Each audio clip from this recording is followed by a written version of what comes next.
Whew, this is going to be vulnerable, but here's another episode of Save It for the Therapist, where I blurted out on social media without the therapist, where I'm my own therapist, and I just try to work through some of these issues. I don't think I need to say this does not substitute therapy, but I just said it. This one's a sticky one, guys.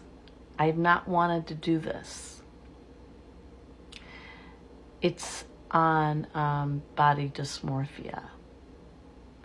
And it's a very sticky subject because I know I'm not trying to label